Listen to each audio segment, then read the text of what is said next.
유럽을 여행하다 보면 기독교의 유적들이 많이 있음을 보게 됩니다. 그 가운데 우리에게 큰 신앙의 교훈과 더불어 감동과 도전을 주는 것이 있다고 한다면 하나는 로마의 카타콤과 그리고 또 하나 있다고 한다면 튀르키예의 갑바도기아에 있는 동굴교회일 겁니다. 기독교 박해를 비하여 땅을 파고 그것에 교회의 공동체를 세우고 믿음을 지켰던 초기 기독교 신앙인들의 모습을 보면 얼마나 큰 감동으로 또 영적인 도전과 교훈을 주는지 모릅니다. 가보신 분들도 계시겠지만 로마의 카타콤 같은 경우에는 무수하게 갈라지고 교차하는 큰 통로들, 길이만 해도 수만 킬로미터가 넘고 숫자만 해도 수십만 개가 달한다고 합니다. 응애암을 파고 들어가 갱도를 만들고 갱도의 벽을 수평으로 팠는데 대개 직사각형 모양으로 크기도 다양합니다. 저 무슬림에 의해서 성경이 다 불타 없어졌으니 그림으로 자신들의 신앙을 고백했던 벽화가 동굴마다 있었는데 저 갑바도기아의 경우는 9세기경에 이슬람이 터키를 침공한 때에 벽화에 그려졌던 신앙 고백적인 그림들, 그 그림 속에 그려진 사람들의 눈은 하나같이 파진 모습으로 남겨져 있습니다. 모두가 훼손되어 버리고 형체만 남아있는 모습을 때에 얼마나 가슴이 아팠는지 모릅니다. 몇 발자국만 걸어가도 도무지 앞을 분간할 수 없는 칠흑 같은 어두움, 햇빛 한 점 드는 법이 없는 그곳에서 어떻게 살았을까? 무엇이 저들로 하여금 그곳에서 살게 하였을까? 저들이 가졌던 신앙은 도대체 어떤 신앙이었기에 이런 의문점이 마음속에 다가옵니다. 그러나 한 가지 분명한 사실은 하나님을 향한 살아있는 신앙, 뜨거운 믿음이 바로 갑바도기아의 동굴교회를 만들고 그것에서 하나님을 섬기는 공동체로 세워졌음을 우리는 분명히 보게 됩니다. 오늘 우리가 읽은 이 본문의 말씀은 예수님이 십자가의 고난을 앞에 두시고 일어나는 사건입니다. 십자가를 불과 몇 주 앞두고 베드로와 안드레와 그리고 그의 형제 야고보를 데리고 높은 산에 오르셨습니다. 성경에는 산에 오르신 뒤에 같은 병행구의 말씀인 마태복음이나 마가복음에는 구체적으로 어떤 일을 하셨는지를 기록하지 않지만 누가복음 9장 28절의 말씀을 보면 기도하셨다고 기록하고 있습니다. 예수님이 산에 올라 기도하시는 중에 아주 놀라운 일들이 벌어졌습니다. 예수님이 기도하신 중에 변형이 된 겁니다. 그 모습은 우리가 읽은 본문의 말씀에는 얼굴이 해같이 빛나며 옷이 빛과 같이 휘어졌더라라고 하면서 변형된 예수님이 모세와 더불어 엘리야와 더불어 이야기하는 겁니다. 이것을 바라본 베드로가 너무나 감격하고 기막힌 장면입니다. 그토록 말로만 들었던 모세, 예언의 대표격이 되는 엘리야, 그리고 예수님이 세 분이 함께 이야기를 하는 것을 본 베드로는 너무나 황홀하고 감격해서 예수님께 말합니다. 예수님, 우리가 여기 있는 것이 좋사오니 여기에 초막셋을 짓고 하나는 주를 위하여 하나는 모세를 다른 하나는 엘리야를 위해 짓고 여기에 있읍시다.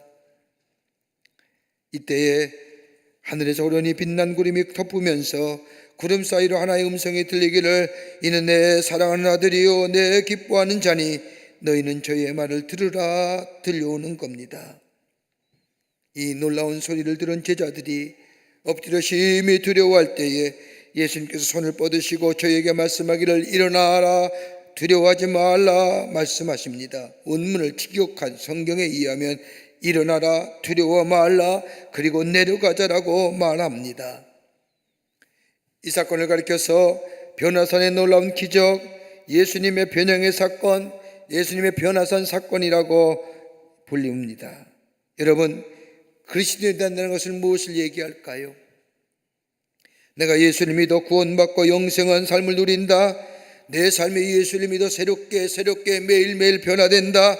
하나님과 인격적인 교제 속에 내 믿음의 모습이 성장한다 라고 얘기할 수 있겠지만 그러나 예수님이 우리에게 하신 말씀은 이것보다 더 귀한 말씀 한 가지가 있다고 한다면 나를 따라오려거든 자기를 부인하고 자기 십자가를 지고 나를 따라야 하느니라.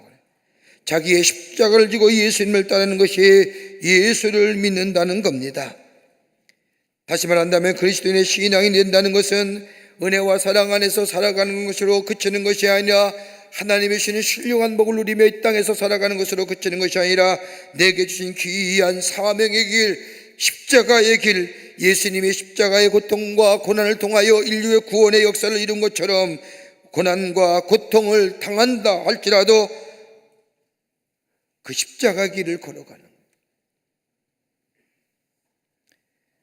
여러분, 세속적이며 미신적인 신앙의 사람들이 말하는 것처럼 예수만 믿으면 모든것이 다 형통함을 이룬다고 말합니다. 예, 그렇습니다. 그러나 우리 주님은 그보다 더 귀한 말씀 다는 것이 아니라 예수님이 그러셨던 십자가의 고통의 길, 그 고난의 길, 그 길을 함께 걸어가는 자가 바로 그리스도인의 삶이라는 겁니다. 어떻게 보면 우리의 믿음의 생활, 고난과 고통 당하기보다는 영광과 감격만을 좋아합니다. 여러분, 그리스도의 삶이란 고난과 고통이 있어야만이 영광과 감격이 있는 것이 그리스도의 삶입니다. 예수님이 십자가의 고난과 고통이 있었기에 부활의 기쁨과 영광이 있는 것처럼, 비록 십자가의 길이 고난의 길이라 할지라도, 고통의 길이라 할지라도, 때로는 다른 사람의 비난과 조롱을 받는 길이라 할지라도 참고 인내하며 그 십자가를 내가지고 그 십자가를 걸어갈 때에 영광과 기쁨이 있어지게 됩니다.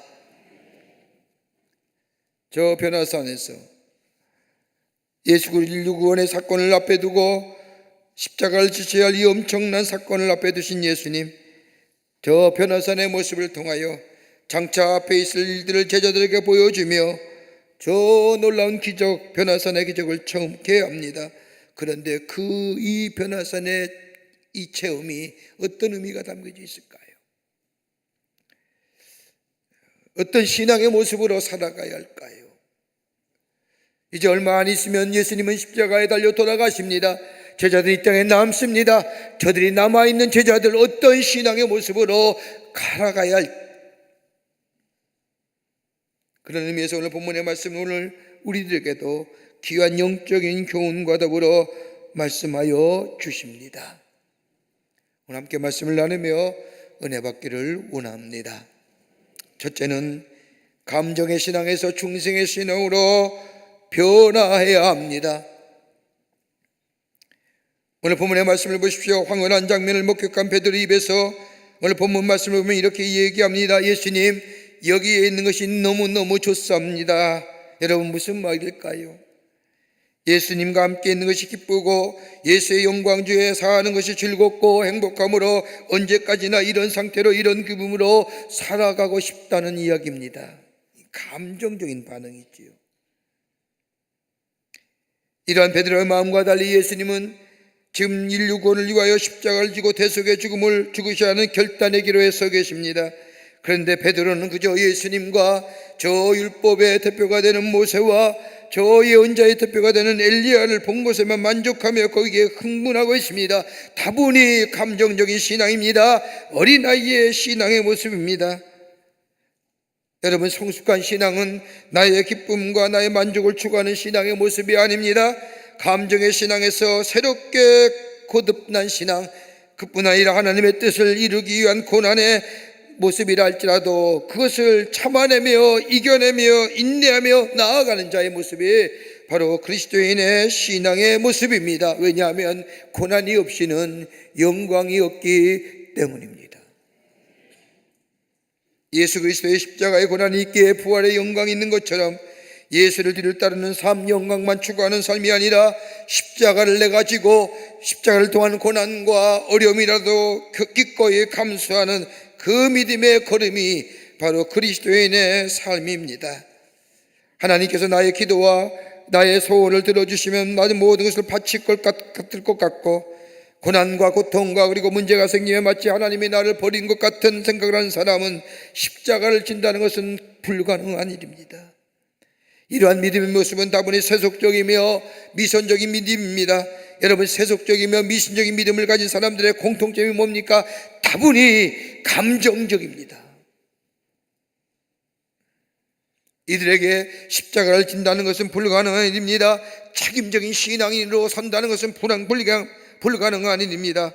그러나 매일매일 거듭난 신앙의 자리에 서 있을 때에, 매일매일 주의 보좌 앞에 나아가는 믿음의 모습이 있게 될 때에, 인격적으로 하나님을 만나는 경험이 있게 될 때에 우리는 십자가를 질 수 있는 하나님의 사람으로 성숙한 믿음의 자리에 서게 됩니다. 바울이 고백한 것처럼 나의 나아된 것은 하나님의 은혜라고 고백하며 내 삶의 방향이 하나님께로 한 발자국 한 발자국 나아가는 매일매일 거듭남의 체험을 경험하는 삶, 중생의 신앙이 될 때에 내 삶의 중심이 내가 아니라 하나님의 중심으로, 삶으로 내가 넉넉히 매일매일 새롭게 될 때에 우리 안에 고난을 넉넉히 이길 뿐만 아니라 인내하며 그 십자가를 지며 나아가는 용기의 신앙인이 됩니다. 내 중심에서 벗어나야 됩니다. 내 기분이나 감정에서 벗어나야 합니다. 내가 죽어야 합니다. 내가 살아있기에 내 생각과 내 감정이, 내 경험과 내 가치가 나의 모든 것을 결정해버리고 맙니다. 내 각오나 내 심은, 내 업적이 깨끗이 포기되어져야 됩니다. 그리고 내가 매일매일 하나님 앞에 나아가고, 그리고 나를 내려놓을 수 있는 나의 감정으로부터 벗어날 수 있는 믿음이 되게 될 때에 그 믿음이 십자가를 질 수 있는 믿음이요, 거기에 고난과 고통을 넘어서서 영광이 우리 가운데 있게 됩니다. 갈라디아서 2장 20절의 말씀처럼 내가 그리스도와 함께 십자가에 못 박혔나니 그런즉 이제는 내가 사는 것이 아니 오직 내 안에 그리스도께서 사신 것이라. 이제 내가 육체 가운데 사는 것은 나를 사랑하사 나를 위하여 자기 자신을 버리신 하나님의 아들을 믿는 믿음 안에서 사는 것이니라. 여러분, 그리스도의 삶은, 내가 육체 가운데 사는 것은 다름이 아니라 나를 사랑하시고 나를 위하여 자신을 버리신 하나님의 아들 믿는 믿음 안에서 사는 것이라. 여러분, 어떤 믿음일까요? 예수님이 십자가를 지신 것처럼 우리의 삶 속에 내게 주신 이 십자가의 목을 질 수 있는 자, 비록 그것이 고난과 역경의 모습이랄지라도 그를 믿음 안에서 담대히 지고 나아가는 자, 여러분, 이게 바로 내가 죽은 자요, 내 안에 사신 예수 그리스도와 함께 사는 믿음의 모습이요, 이것이 중생의 신앙이요, 매일매일 거듭남의 신앙입니다. 여기에 다가올 영광이 우리 가운데 있어지게 됩니다. 여기가 좋사오니 여기에 초막셋을 지으십시다라고 말했던 베드로, 즉흥적이고 감정적인 이 베드로, 그런데 그가 주님을 만나고 주의 보좌 앞으로 나아가는 그 귀한 믿음의 모습이 될 때에 그는 저 감정의 신앙에서 벗어나 거듭남의 신앙 속에 저 예수님의 십자가의 처형을 선언했던 저 사내들이 공의 앞에서 똑같은 그 장소에서, 또한 베드로가 예수를 모른다고 부인했던 그 장소에서 너희가 죽은 예수가 구원해 주고 그가 하나님의 아들이요 메시아라고 담대히 외쳤던 것은 다름이 아니라 바로 매일매일 주님 앞에 나아가는, 주님과 함께 동행하는 거듭남의 신앙, 중생의 신앙이 있었기에 그는 담대한 자로 예수 그리스도가 구원의 짐을 증거하는 하나님의 사람으로 세워졌던 것을 보게 됩니다. 이게 믿음의 모습입니다. 둘째로, 예수 중심의 신앙이 되어야 합니다. 오늘 본문의 말씀을 보십시오. 변화산에서 모세와 엘리야와 예수님을 만났습니다. 베드로는 이 모습을 보면서 황홀하다 못해 감동과 감격 그 자체입니다. 여러분, 한번 생각해 보십시오. 모세가 어떤 사람입니까?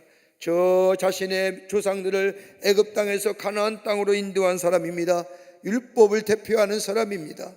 엘리야는 어떤 사람입니까? 저 갈멜산에서 850명의 거짓 선지자와 호련단신 싸워 승리한 사람입니다.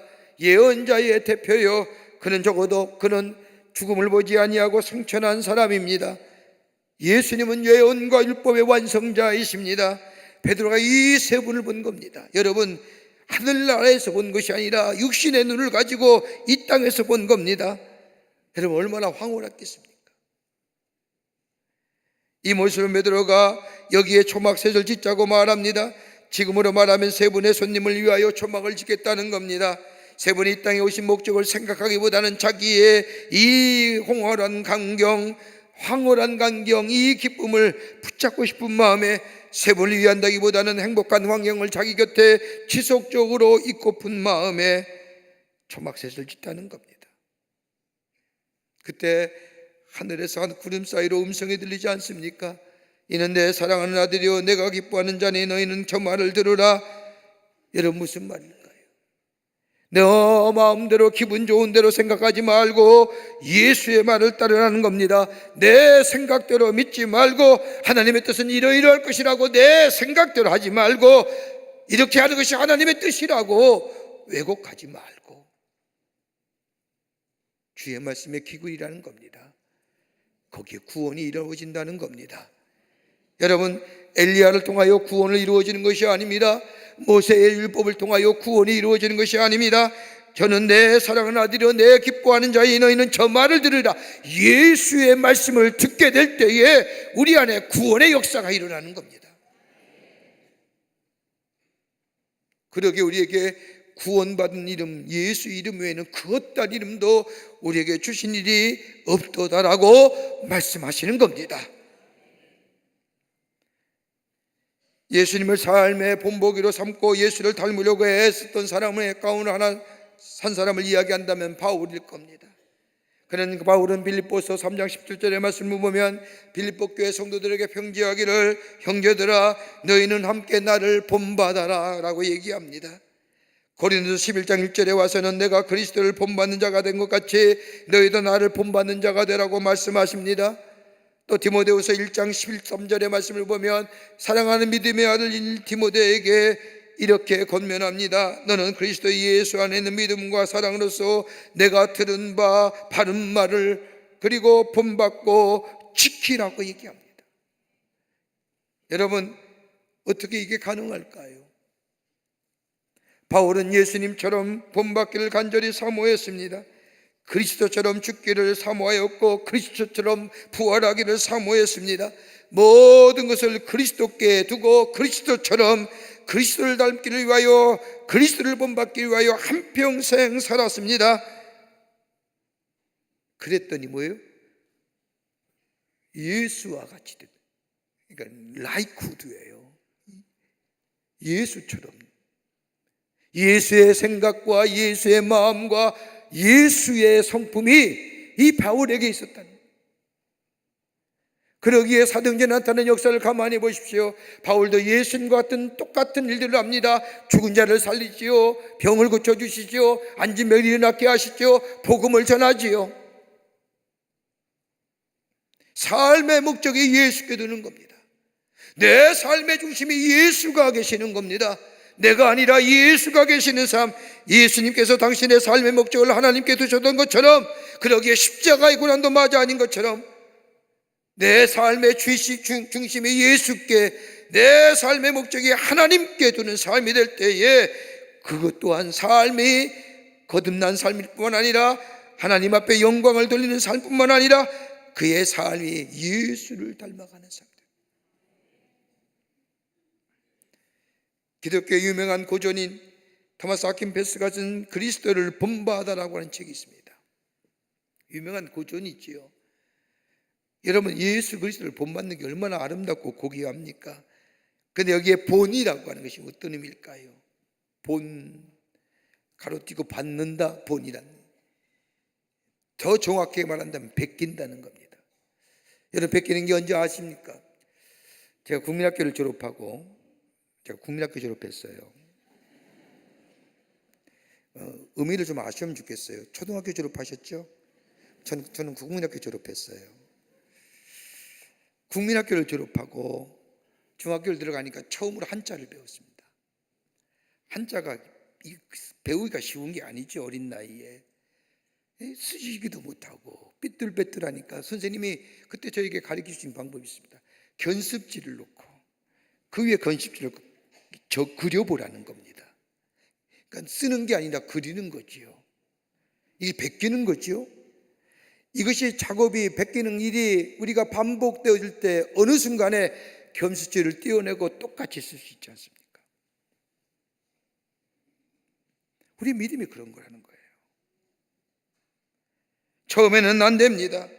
예수를 믿고 변화된다는 것이 그렇게 녹록지가 않습니다. 더더구나 예수를 닮아간다는 것, 예수의 마음 가지고 예수의 감정 가지고 예수처럼 다른 사람의 아픔과 슬픔을 긍휼히 여기는 마음, 이거 쉬운 마음 아닙니다. 여러분, 지금 시대가 나와 상관없는 일에 관심 씁니까? 나와 상관없는 일에 관심 쓰다가 오히려 더 욕되게 되는 일이 얼마나 많습니까?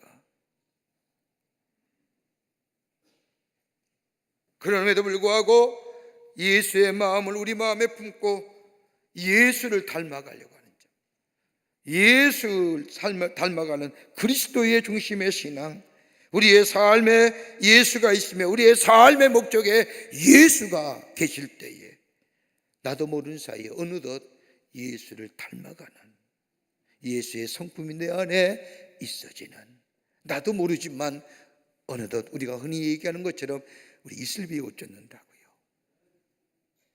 내 안에 예수의 성품이 내 안에 있어 나를 통하여 예수 그리스도가 증거되는 삶. 어떤 목사님이 오페라를 참 좋아했다고 합니다. 한 번은 유명한 오페라 가수가 자신의 동네 와서 오페라 아리아를 부른다는 이야기를 듣고 그 극장으로 달려갔습니다. 목사님은 너무나 감명이 깊어서 오페라 가수에게 5분간 면회를 요청합니다. 만났습니다. 그리고 이 목사님이 오페라 가수에게 묻습니다. 나는 당신의 노래를 들으면 초인적인 큰 힘과 권위에 압도된 느낌을 가지고 되는데 도대체 당신의 조그만 체구에서 어떻게 그러한 능력이 나옵니까? 이 질문을 받은 이 오페라 가수 잠시 생각하더니 이렇게 이야기하더라는 겁니다. 제 안에는 작은 나와 큰 나가 있습니다. Little me, big me. 작은 나는 겁쟁이요, 미신적이요, 욕심의 방향만 쫓아가는 반면에 내 속에 있는 또 다른 나, 즉 큰 나는 힘과 능력을 제공해 줍니다. 그런데 큰 나는 내가 아니라 내 속에 계시는 예수라는 분입니다. 예수가 내 삶에 계실 때 저는 작은 자가 아니라 큰 자가 됩니다. 예수가 내 안에 계시는 삶, 예수님이 나의 삶의 중심이 될 때에 새로운 삶의 모습으로 변화되게 됩니다. 내가 능력을 일으키는 것이 아니라 나는 작지만 예수가 내 안에 계실 때에 강한 능력의 사람으로 변화됩니다. 그러기에 예수 중심이 되어야 됩니다. 하나님이 우리 안에 계셔야 됩니다. 변화산에서 제자들에게 보여주고 그렇게 살라고 말씀하신 그 이야기는 예수가 너희 안에 있어야 하느니라. 예수님처럼 먼저 하나님의 뜻을 생각하여야 하느니라. 이웃을 사랑하며 하나님과 동행하며, 이것이 바로 예수님처럼 궁극적으로 승리하는 삶이요, 이것은 예수가 우리 안에 있을 때에 우리 안에 임하게 된다는 겁니다. 그렇게 예수 중심의 삶입니다. 그게 뭐예요? 변화하는 거예요.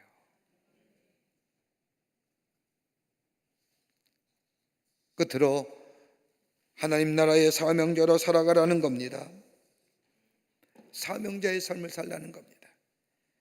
변화산에서 저들이 경험한 신앙의 모습, 하나님께서 그의 말을 들으라고 말씀하신 건 다름이 아니라 안주하는 신앙, 안일한 신앙의 삶에서 새로운 사명을 받은 사명자의 삶으로 살아가라는 말씀입니다.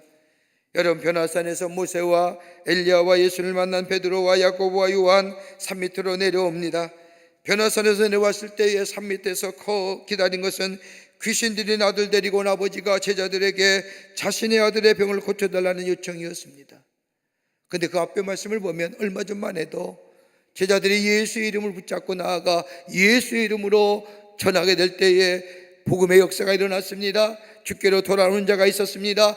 예수의 이름으로 명하니 귀신이 나갔습니다. 병 고치는 역사가 일어났습니다. 이 놀라운 역사를 경험한 제자들이 이 귀신들이 나를 붙잡고 기도했는데 병이 나가지 않습니다.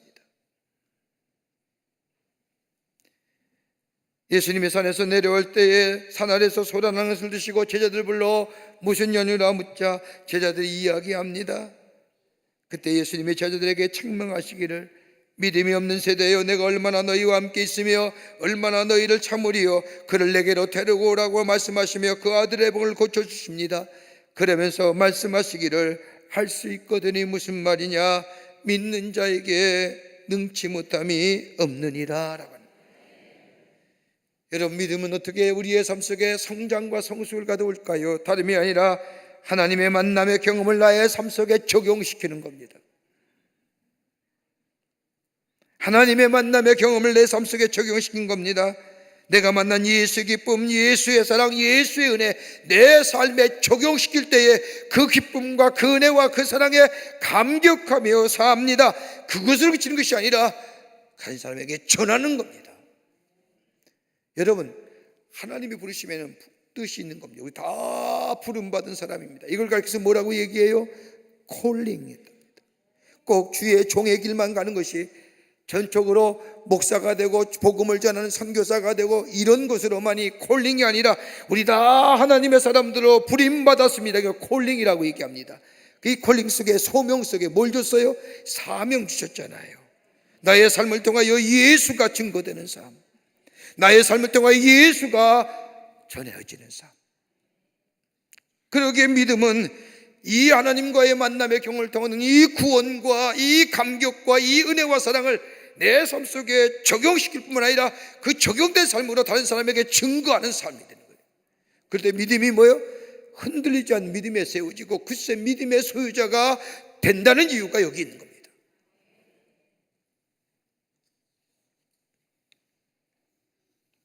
변호사에서 왕으로 체험을 하게 한 이 모세, 이 베드로, 예수님을 만나고 모세를 만나고 엘리야를 만날지라도 그 만남은 내 삶 속에 적용시키지 아니하면요 능력 있는 삶으로 살아가지 못하는 거예요.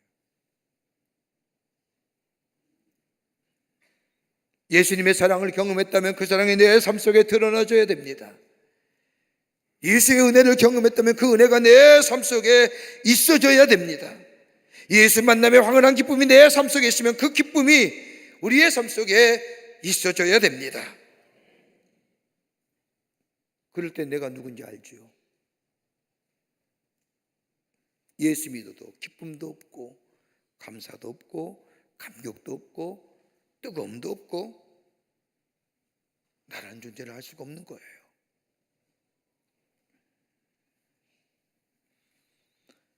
하나님께서 그의 말을 들으라고 하는 것은 다름이 아니라 예수 이름 외에는 우리에게 구원받은 말하는 이름을 주신 일이 없을 뿐만 아니라 변화산을 위해서 보았고 체험했던 놀라운 일들 그저 만남의 기쁨으로 끝나는 것이 아니라 너의 삶 속에 적용하고 기억하고 그리고 많은 사람에게 전하라고 하는 사명자의 삶을 살아가는. 교회에 대해서 얘기도 많죠. 이러쿵저러쿵 교회 공동체 속에서 얘기를 많이 했지만 여러분, 교회 공동체가 세상에서 얘기 많이 듣는 것은 교회가 잘못된 게 아니라요 내가 하나님의 사람으로 제대로 살지 못했기 때문입니다. 내 안에 기쁨도 없고요 내 안에 은혜와 감격도 없기 때문이에요. 그래 예수 믿는 증거가 없죠. 우리가 잘 알고 있는 미켈란젤로 조각가가 있습니다. 그에게는 보톨로 지오반이라고 하는 스승이 있었는데 미켈란젤로가 14살에 너무나도 재주가 좋아서 훌륭한 조각 기술을 보이자 이 지오바니가 스승이 되기로 결심을 하고 미켈란젤로에게 묻습니다. 너는 장차 어떤 사람이 되고 싶으냐? 미켈란젤로가 대답합니다. 위대한 조각가가 되고 싶습니다. 역사에 기억만한 조각가가 되고 싶습니다라고 대답을 하자 스승이 재차 묻습니다. 어떻게 하면 그리 될 수 있을까? 그래서 미켈란젤로가 재능과 기술을 또 닦고 열심히 공부하고 훈련하면 될 수가 있습니다라고 대답하자 이 지오바니가 아니다, 너 나를 좀 따라오너라 라고 얘기하며 미켈란젤로를 데리고 복잡한 거리를 지나서 술집으로 그를 데려갑니다. 큰 술집에 들어가 보니 들어간 입구에 좋은 조각상이 놓여 있습니다. 그리고 주변에는 아주 훌륭한 미술품들이 질비하게 놓여져 있는 겁니다. 그런데 그 안에 많은 사람들이 술에 취해 싸우며 다투며 난리가 아닙니다. 이것이 뭐 미켈란젤로, 이것은 아니다.